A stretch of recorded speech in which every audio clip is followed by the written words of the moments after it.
January 1944, an American jet fighter took off from a runway in California. It was the beginning of something the United States had never possessed before, a fighter powered by a jet engine.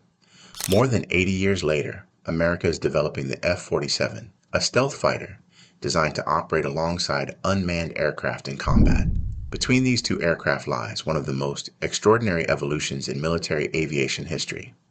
17 fighters, 6 generations, 8 decades of American engineering, shaped by wars, new technologies, and threats that constantly changed. And if you enjoy documentaries that explore the aircraft, technology, and decisions behind military history, consider subscribing to Veen History. It helps support the channel and allows us to keep making more deep dives like this, from the first American jets to supersonic fighters, long-range missiles, stealth, and autonomous combat aircraft. Each generation was built to solve a problem the previous one could not. This is the evolution of American fighter aircraft. We begin in 1944. Generation 1. The first jet's F-80 Shooting Star, later redesignated F-80, was the first operational jet fighter in United States service. Designed by Kelly Johnson's team at Lockheed in remarkable time, reportedly around 143 days from contract to first flight in early 1944. It entered service too late for combat in the Second World War. Its combat debut came 5 years later, over Korea. On November 8, 1950, an F-80 flown by Lieutenant Russell Brown was credited with what has often been described as the first jet versus jet aerial victory in history against a Soviet-built MiG-15. That specific claim has been questioned by some historians and disputed by Soviet-era records. The Shooting Star was quickly outclassed. The MiG-15 was faster, climbed better, and had superior high-altitude performance. The F-80 was rapidly relegated to ground attack missions, where its stability made it a reliable strike aircraft, though vulnerable to ground fire. Its importance is not measured in kills. It is measured in what it taught the United States about jet propulsion, engine reliability, and the pilot training pipelines that would be needed for everything that came next. F-86 Sabre. If the F-80 taught the United States how to fly jets, the F-86 Sabre taught it how to fight in them. Developed by North American Aviation and entering service in 1949, the Sabre was the first American fighter designed with a swept wing, an aerodynamic feature borrowed from German research at the end of the Second World War. That swept wing allowed the aircraft to approach the speed of sound with far less compressibility trouble than straight-winged fighters could manage. The Sabre's defining moment came in an area of northwestern Korea that American pilots called MiG Alley, when Chinese and North Korean pilots began flying MiG-15s in significant numbers. The outmatched F-80s and F-84s could not compete. The F-86 was rushed to the theater. What followed was the first sustained jet versus jet air combat in history. The exact kill-to-loss ratio remains one of the most heavily debated statistics in aviation history. American wartime claims often cited a ratio of roughly 10-1, but later analyses using Soviet-era records challenged that figure and produced substantially lower estimates. What is not disputed is that the Sabre was competitive with the MiG-15 in a way that no earlier American jet had been. More than 90 1800 Sabres were produced across all variants, and few American jets have ever been built in greater numbers. It served with dozens of air forces well into the 1970s, and no American aircraft did more to establish the United States as a serious jet-age air power than the Sabre did over Korea. Generation 2, faster, higher F-100 Super Sabre. The North American F-100 Super Sabre was the first American fighter capable of sustained supersonic flight in level attitude. It entered service in 1954. It was, by the standards of its era, a genuine technological leap. It was also dangerous. The F-100 developed a reputation for unforgiving handling, particularly during landing and low-speed flight. It could enter what pilots called inertia coupling, a violent, disorienting rolling motion at high speed that was extremely difficult to recover from. Its accident rate during its early service years was serious enough that the aircraft earned a darker reputation as one that punished pilot mistakes with unusual severity. The Super Sabre saw extensive combat in Vietnam, primarily in the ground attack role. It flew hundreds of thousands of combat sorties over Southeast Asia, more than any other American aircraft in that war. Its air-to-air record was limited, but as a fighter bomber, it was one of the workhorses of the early years of the conflict. The F-100 is not remembered as an elegant aircraft or a beloved one. It is remembered as the fighter that carried American air power into the supersonic age, at a cost paid in the lives of the pilots who learned to fly it. Generation 3, the Century Series, and the Missile Age. The 1950s and early 1960s produced a group of American fighters known collectively as the Century Series because their designations began with the number 100. Each was designed for a specific mission. Each reflected the era's belief that the future of air warfare belonged to specialized aircraft, guided missiles, and increasingly automated systems. Not all of them aged well. F-101 Voodoo. The McDonnell F-101 Voodoo entered service in 1957. It was originally designed as a long-range bomber escort for Strategic Air Command, but that mission had already begun to shift by the time it arrived. The Voodoo eventually found roles as a nuclear-armed strike aircraft, an all-weather interceptor, and most successfully as a supersonic photo reconnaissance platform. The RF-101 reconnaissance variant flew extensively over Cuba during the 1962 missile crisis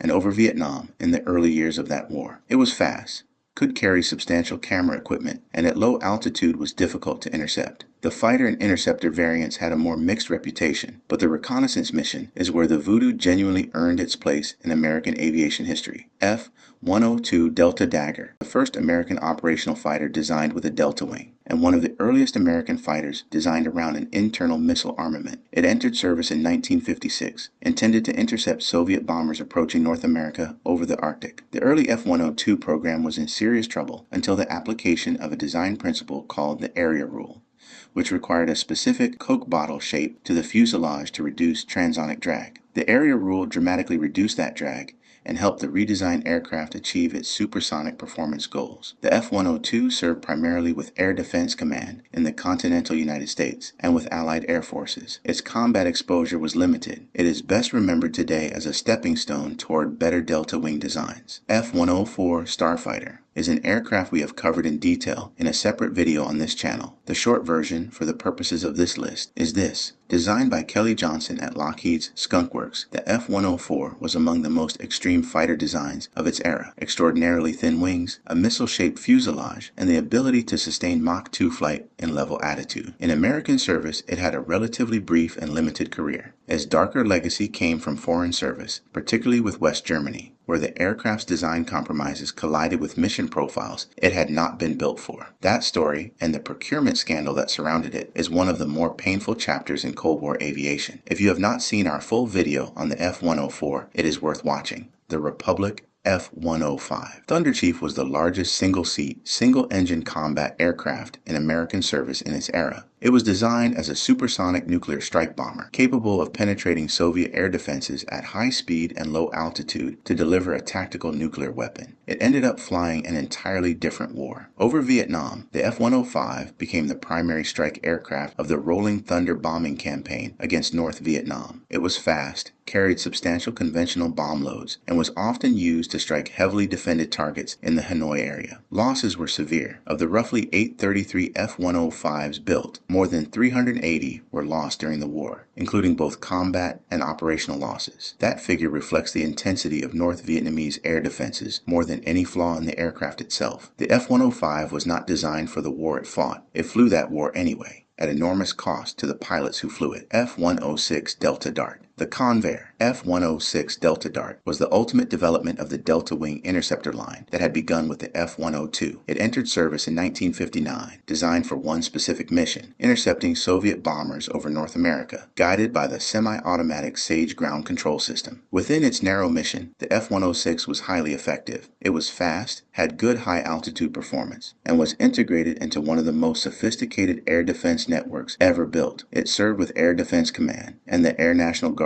for approximately 3 decades, longer than most of its contemporaries. Its combat record is essentially non-existent because the war it was designed to fight, mass Soviet bomber attacks on the continental United States, never happened. When the F-106 was finally retired in the late 1980s, many surviving airframes were converted into unmanned target drones and shot down in weapons tests. A strangely quiet end for one of the more capable American interceptors of the Cold War. F-4 Phantom II. The McDonnell Phantom II is one of the most important American combat aircraft of the 20th century. Entering U.S. Navy service in 1961 and Air Force service in 1963, it eventually served with numerous air forces around the world and was produced in numbers exceeding 5,000 5,100 airframes. The Phantom was designed as a fleet defense interceptor for the Navy, then adapted for a wide range of missions. It carried an enormous weapons load. It had impressive speed and climb performance. It was, by the standards of its era, extraordinarily versatile. Over Vietnam, the Phantom became the primary American air superiority fighter of the war. It also exposed a serious American doctrinal mistake. Early Phantoms were built without an internal gun, based on the assumption that air combat would be conducted entirely with missiles at long range. Combat over Vietnam demonstrated that missiles of that era were unreliable, that engagements often collapsed into close-range dogfights, and that a fighter without a gun was at a serious disadvantage. Later Phantom variants received internal cannons, and the lesson shaped every American fighter that followed. Israeli F-4s achieved substantial success in the wars of 1973 and later. Iranian F-4s remain in limited service today, more than 60 years after the type first flew. The F-4 is not remembered as an elegant aircraft. It is remembered as an effective one. F-8 Crusader. The Vought F-8 Crusader was the last American fighter designed with guns as its primary armament. It entered U.S. Navy service in 1957. Its pilots often called it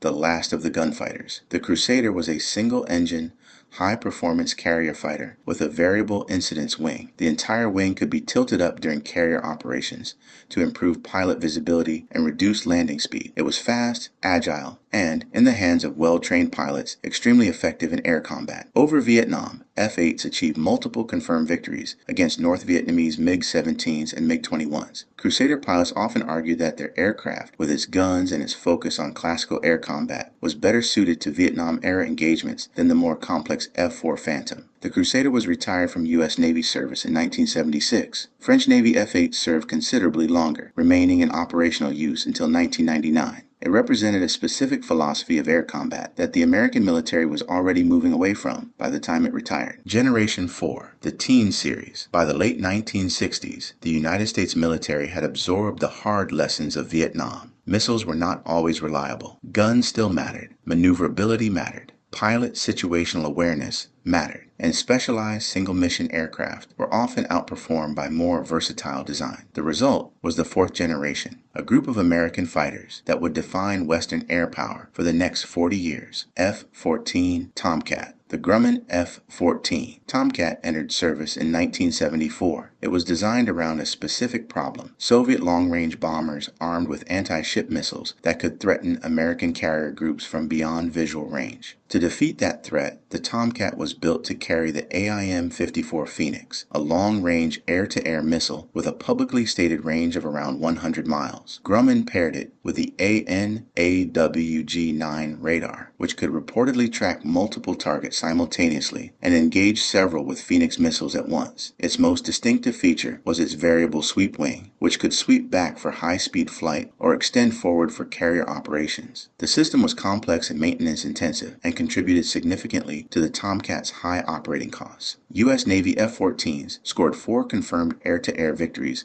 against Libyan aircraft, 2 Su-22s in 1981 and 2 MiG-23s in 1989. Iran received 79 F-14s before the 1979 revolution and flew them extensively during the Iran-Iraq War. Specific Iranian kill claims are difficult to independently verify and vary between sources. Iran remains the only nation still operating F-14s today. The Tomcat became a cultural icon after the 1986 film Top Gun, which was made with significant Navy cooperation. It should be noted that the air combat depicted in the film is heavily stylized and not representative of real F-14 operations. The aircraft was retired from U.S. Navy service in 2006, driven by high maintenance costs and the Navy's shift toward the newer F/A-18E/F Super Hornet F-15 Eagle. The McDonnell Douglas F-15 Eagle entered U.S. Air Force service in 1976. It was designed with one mission in mind: air superiority. The design philosophy was simple: not 1 pound for air to ground. The F-15's combat record is one of the most successful in modern fighter aviation. Across multiple air arms, primarily the United States and Saudi Arabia, the F-15 has been credited with over 100 air-to-air victories, with no confirmed air-to-air losses. The exact number of victories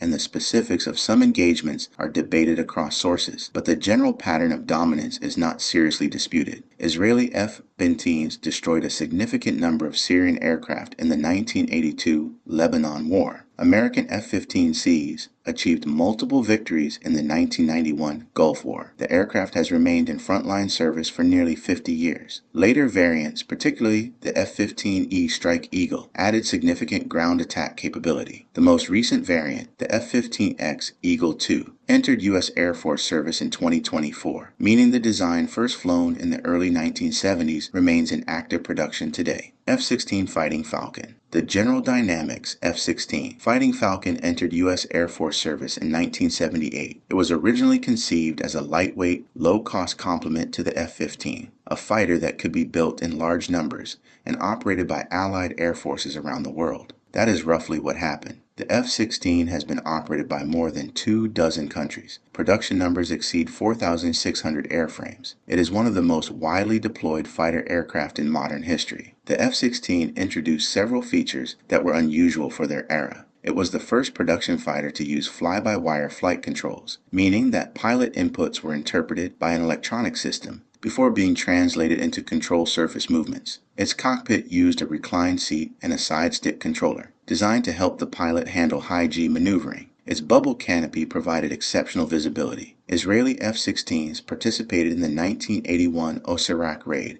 and multiple later conflicts. American F-16s flew extensively in the Gulf War, the Balkans, Iraq, and Afghanistan. The aircraft has been continuously upgraded and remains in production for export customers today. The F-16 was never intended to be the highest performing fighter in the American inventory. Its value has always been in the combination of solid performance, versatility, affordability, and interoperability, a combination that has kept it operationally relevant for over 4 decades. F/A-18 Hornet entered U.S. Navy service in 1983. It was designed as a multi-role aircraft, replacing several earlier Navy and Marine Corps aircraft in the multi-role fighter role. The original F/A-18A and later F/A-18C variants gave the Navy and Marine Corps a versatile carrier-based platform. Its combat record includes participation in the Gulf War, the Balkans, and operations in Iraq and Afghanistan. The larger F/A-18E F Super Hornet, which entered service in 1999, is a substantially different aircraft, larger,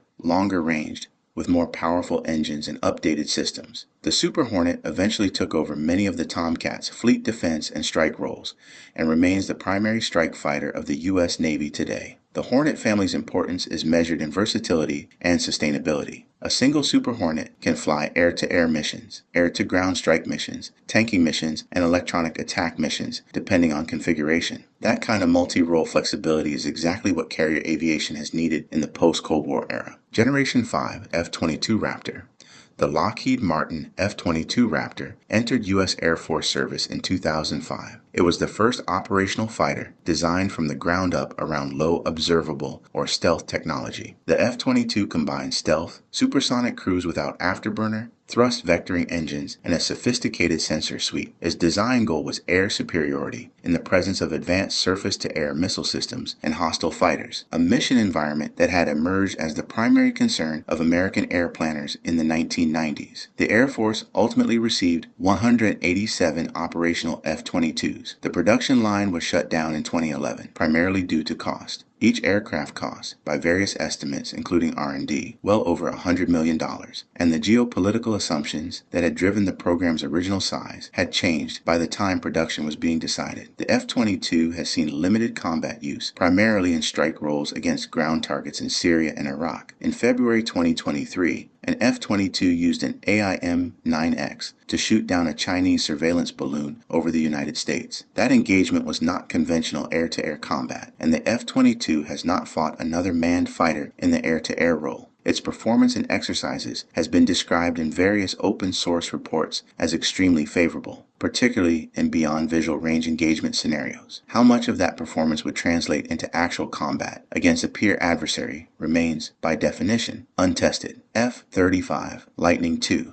The Lockheed Martin F-35. Lightning II is the most extensively produced fifth-generation fighter in the world. It was designed as a family of three variants: the F-35A for conventional runway operations, the F-35B for short takeoff and vertical landing operations, and the F-35C for carrier operations. The program's history is complicated. Development ran significantly over budget and behind schedule. Early production aircraft had reliability and software issues that took years to resolve. Cost per aircraft has declined significantly since early production, though total lifecycle costs remain a matter of active debate. The F-35 is now operated by the United States and multiple allied nations, including the United Kingdom, Italy, Japan, South Korea, Australia, and others. Production is ongoing and expected to continue well into the 2030s. Israeli F-35s were the first F-35s reported to have been used in combat in strike operations beginning around 2018. American F-35s have participated in various strike operations in the Middle East. As of publicly available information, no F-35 has engaged in confirmed manned air-to-air combat. The aircraft's combination of stealth, sensor fusion, and networked warfare capabilities represents the current mainstream approach to combat aircraft design. Whether the F-35 will ultimately be judged a success by history depends heavily on scenarios that have not yet occurred. What can be said is that it is one of the largest and most ambitious fighter programs in Western history, and its decisions, good and bad, will shape Allied air power for decades.